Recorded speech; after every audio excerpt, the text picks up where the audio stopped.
Howdy folks, Dr. G here. Last session we talked about 7 tips that you can use with your kids during this coronavirus crisis. And we looked at the first 3 last session, and today we're going to look at the remaining 4. Tip number 4, schedule a reading time. Set a time aside each day for family members to read. With the help of the kids, come up with a list of books that members might be interested in reading. Ebooks can be accessed online, and for kids who don't like to read the actual print, audiobooks are a wonderful alternative. Now, this is important. Read stories and books aloud to your small children.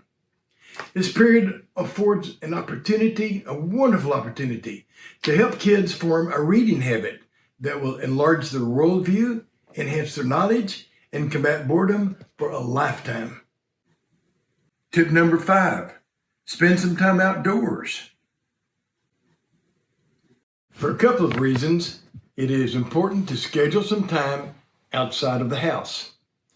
First, it will help relieve the boredom or the sense of confinement. Secondly, and even more importantly, it's therapeutic to be outside. Walking and breathing fresh air. Take some walks around the neighborhood, stroll through a nearby park, stop and admire the birds and the trees. Communing with nature will give your children an appreciation of the order and the beauty of God's creation. It will help assure them that this present situation, while difficult, is temporary and it will pass. Tip number 6, schedule some time to be thankful. Whatever your religious inclination, it is important that you help your children develop a deep appreciation for the gifts of life. Without a sense of wonder and a reverence for the mystery that cloaks the shoulders of the Creator, they will pass through this life without an awareness of the beauty and the potential for joy that accompanies their daily existence.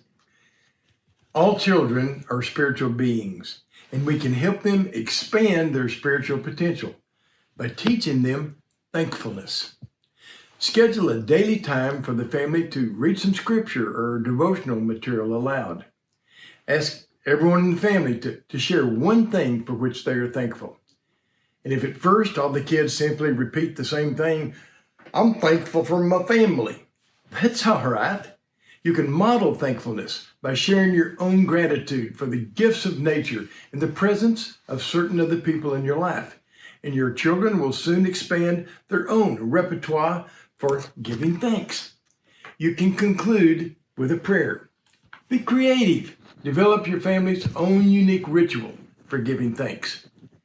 As they grow older, a sense of appreciation is one of an adult's greatest tools for finding purpose and meaning in life. Use this time to teach your children a habit of daily thankfulness. Tip number 7, pile on the unconditional love. Far and away your most important task is to provide unconditional love to each and every child. Unconditional love is different from romantic love or filial brotherly love. It doesn't just happen. It requires a conscious decision to love a child for who she is rather than for what she does. Unconditional love means saying to a child, "When you misbehave, there will be consequences. Trust me for that. However, please know this. You are my child and I love you. And there's absolutely nothing you could ever do that would keep me from loving you." This gift of unconditional love will allow your child to value herself in spite of her imperfections, and it is the key to building high self-esteem and a positive self-concept. And it is a parent's greatest gift to a child. Now, here are 3 ways to show your child unconditional love. 1, individual attention. One of the products of close and constant proximity is the heightened potential for conflict. Kids get bored and pick on each other with the subconscious intent of simply making something happen. It's helpful to remember that in the majority of instances, sibling fighting is an attention-getting device. Unless there's a potential for physical injury, we can ignore the "Bobby is picking on me" plea and simply let the kids work it out. Try not to give attention to negative behavior. One way of keeping fighting to a minimum, however, is to give each child attention when we catch them doing something good. Even better, we can be proactive in giving individual attention to each child for no reason at all. It's a primary way of showing children unconditional love. Now, make it a point to give each child a minimum of 10 minutes of individual attention each day.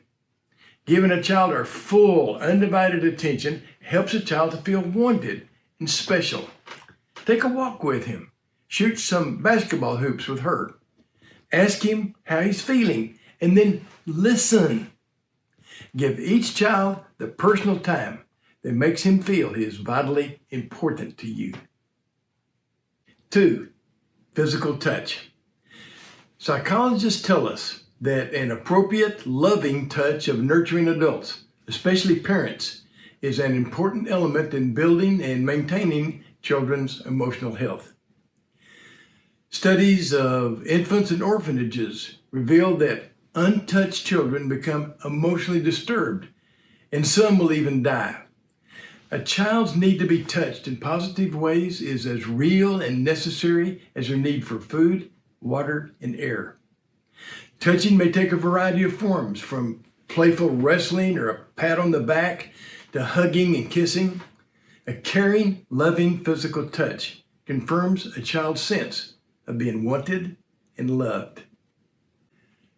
3, eye contact. I'm an expert at reading an article and at the same time carrying on a conversation with my kid. However, I've noticed that when I'm smart enough to lay aside my book or my mobile device and give my child my eyes, it's almost as if something electric courses through her body. Making eye contact when my child is talking conveys to my child that what he is saying is important to me and that he is important to me. So, instead of watching television and at the same time trying to carry on a conversation with your child, you can either say, "Please give me 15 minutes to finish watching this program and then we'll talk," or you can turn off the television immediately and establish eye contact. Giving your eyes to your children is a primary means of giving unconditional love. All right, wrapping up now. Here are 7 tips for being with your children during the coronavirus crisis. Assure your children that everything is going to be okay. Devise a schedule. Plan some fun times. Schedule a reading time. Spend some time outdoors. Schedule a time to be thankful. Pile on the unconditional love. The coronavirus pandemic is occasioning tremendous tragedy in the lives of many people. One seeming tragedy is the loss of freedom of movement demanded of us by social distancing. For many, the prospects of having to stay at home until the virus is under control seem daunting. Now is a good time to remember there are redemptive possibilities to be found in every tragedy. One such possibility is to use this time as an opportunity to create a sense of family bonding that would be a new standard for our families in the future. It may very well be the proudest family moment that our children will recall and share with their children. Together, we can make it so.